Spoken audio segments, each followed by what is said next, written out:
Sujet numéro 2. Cher peuple, sachons choisir nos dirigeants. Le désir du PDCI et du PPACI de reconquérir la majorité des suffrages et le pouvoir d'État en 2023 et 2025 est-il un fantasme ou un projet justifié? Un parti politique peut-il en démocratie espérer reconquérir le pouvoir d'État après une succession d'échecs électoraux quand il demeure incapable de se livrer à un aggiornamento critique et de présenter à l'électorat un programme politique et un projet sociétal novateur lisible? Peut-il escompter reconquérir le pouvoir d'État devant un électorat avisé, tel est le cas de l'électorat ivoirien, dessillé par les expériences vécues du passé, quand il continue de traîner les passifs de sa gouvernance du passé? Quels sont, au PDCI de M. Henri Konan Bédié en minuscule, les choix économiques et sociaux qui pourraient justifier la volonté de ce parti de reconquérir le pouvoir d'État en 2025? Pourquoi le PDCI perdit-il prématurément le pouvoir d'État en 1999?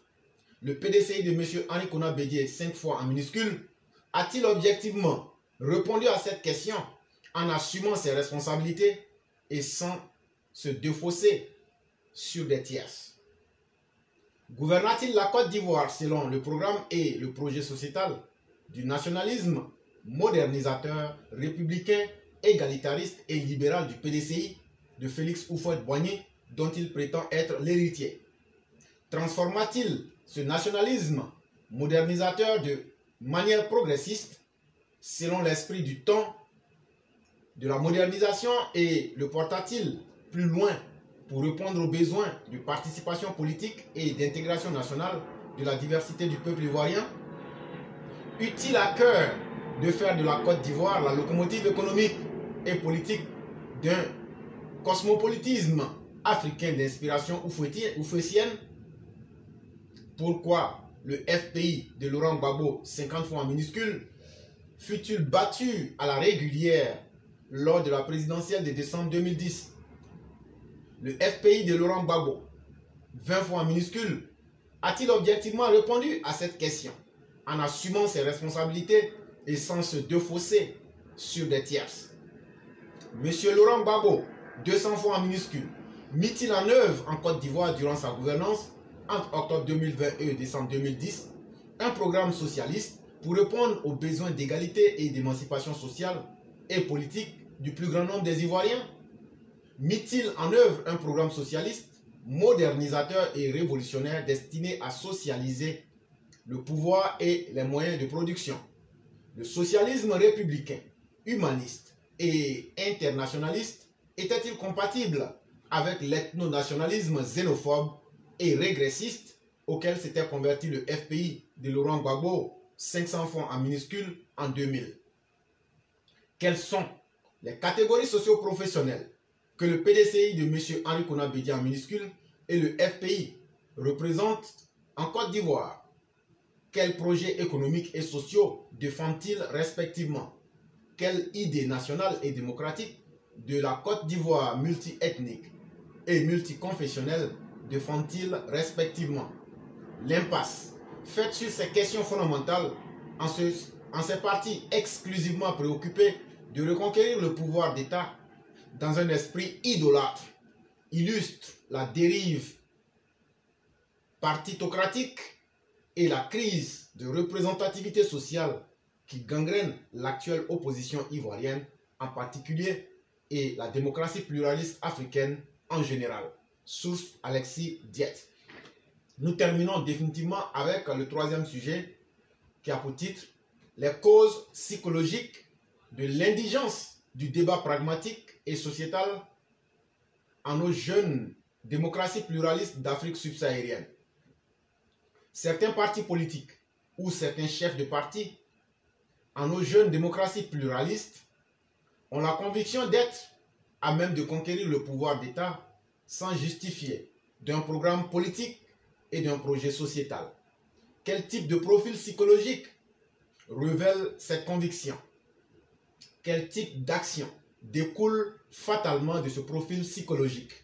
Un certain nombre d'acteurs politiques, en notre échiquier politique ivoirien par exemple, pensent pouvoir conquérir le pouvoir d'État dans un régime de démocratie pluraliste sans pour autant disposer d'un programme politique et d'un projet sociétal lisible et déclaré, c'est-à-dire de la condition minimale qui légitime cette aspiration. Consacrant leur intelligence aux stratégies instrumentales de prise du pouvoir, à la préparation des recettes, ils se présentent toujours au suffrage des électeurs dans une confusion idéologique et une indigence programmatique totale. Cette conviction est la conséquence d'une mentalité, d'un profil psychologique, d'habitudes acquises.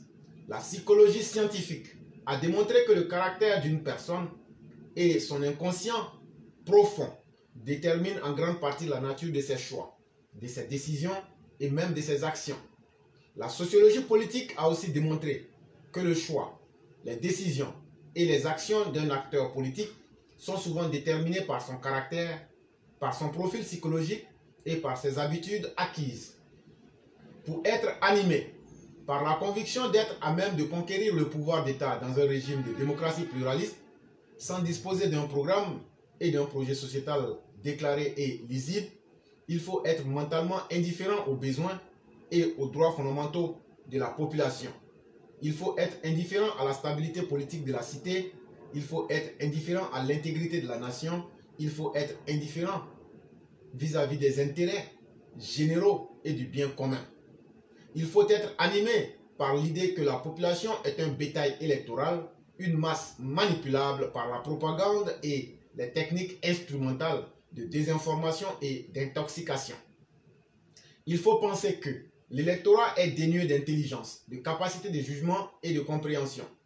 Il faut s'être au préalable représenter le pouvoir d'État comme un trophée de guerre et avoir misé sur la tromperie, la ruse, la violence psychologique et physique pour s'en approprier. Il faut avoir choisi de trafiquer la déclaration de la volonté générale par la subversion des esprits et des institutions et les procédures de contrôle et de déclaration de la volonté générale. Il faut penser qu'on peut jeter arbitrairement le soupçon sur ces institutions des élections en les discréditant. Ce discrédit justifiant par la suite l'usage de la violence physique et de la force matérielle pour tenter de s'approprier le pouvoir convoité. Le choix fait par l'opposition ivoirienne de réduire le débat politique préélectoral au débat sur la régularité ou l'irrégularité des CEI, des listes électorales et des confections des cartes nationales d'identité pour occulter le débat programmatique et sociétal semble obéir à cet impératif stratégique de subversion et de diversion. Précisons donc, pour terminer cette réflexion, qu'en démocratie, la majorité du vote ne se gagne pas au moyen du contrôle de la CEI, de la confection des listes électorales et des cartes d'identité nationale, mais plutôt au moyen d'un programme politique et d'un projet sociétal qui conquiert la majorité du vote des électeurs. Précisons que la CEI ou les CEI ne sont pas créés pour permettre aux délégués partisans d'y siéger en vue de défendre les intérêts particuliers de leur parti au détriment de la nation ivoirienne, mais pour leur permettre d'y représenter toute la nation ivoirienne et d'y défendre l'intégrité de la déclaration de la volonté générale du peuple.